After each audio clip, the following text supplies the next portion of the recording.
మన గుంటూరులో చాలా దేవాలయాలు ఉన్నాయి. అందులో నుంచి ఒక 5 దేవాలయాల గురించి ఈరోజు మన టాపిక్. వీడియో చూసే ముందు ఖచ్చితంగా లైక్ చేయండి అండ్ సబ్స్క్రైబ్ చేయండి. గుంటూరులోని అంకిరెడ్డిపాలెం దగ్గర శ్రీ వరసిద్ధి విఘ్నేశ్వర స్వామి దేవస్థానం ఆలయం అయితే ఉంది. టెంపుల్ అయితే అద్భుతంగా ఉంది. అక్కడికి వెళ్ళగానే నాకైతే ఒక పాజిటివ్ వైబ్ అయితే వచ్చింది. 18 అడుగుల వినాయకుడి విగ్రహం అయితే ఉంది. అద్భుతంగా ఉంది. టెంపుల్ దగ్గర వాతావరణం అంతా చాలా పీస్ఫుల్గా ఉంది. ఎవరన్నా విజిట్ చేయకపోతే టెంపుల్ని ఖచ్చితంగా దర్శించుకోండి. కొత్తపేటలోని ఈ శివాలయం. ప్రతి సోమవారం అయితే ఈ టెంపుల్కి వచ్చి శివయ్యని దర్శించుకునేవాడిని.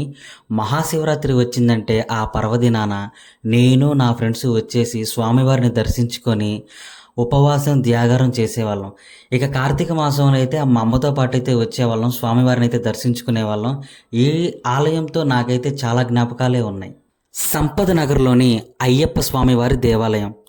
ప్రతి బుధవారం వచ్చేసి అయ్యప్ప స్వామిని దర్శించుకునే వాళ్ళం. అలాగే మేము మాల వేసుకోవాలంటే ఈ గుడికే వచ్చేవాళ్ళం, ఇరుముడి కట్టించుకోవాలన్నా కానీ ఈ గుడికే వచ్చేవాళ్ళం.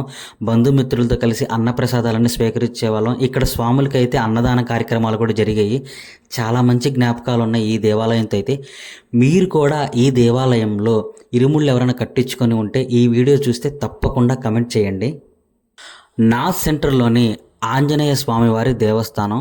ఈ ఆలయంకి అయితే మా అమ్మ నేనైతే వచ్చి స్వామివారిని దర్శించుకునేవాళ్ళం. మా అమ్మ అయితే ఇక్కడ ఆకుపూజ చేపించేది. నేను ఇంటర్ చదివేటప్పుడు నా కొత్త సైకిల్ నేను ఇక్కడే స్వామివారి దగ్గరే పూజ చేపించాను. నాకు ఇంకా జ్ఞాపకం ఉంది. ఆలయంలో ఇచ్చే ప్రసాదాలన్నీ కూడా చాలా అద్భుతంగా ఉంటాయి. కలియుగ దైవం శ్రీ వెంకటేశ్వర స్వామి.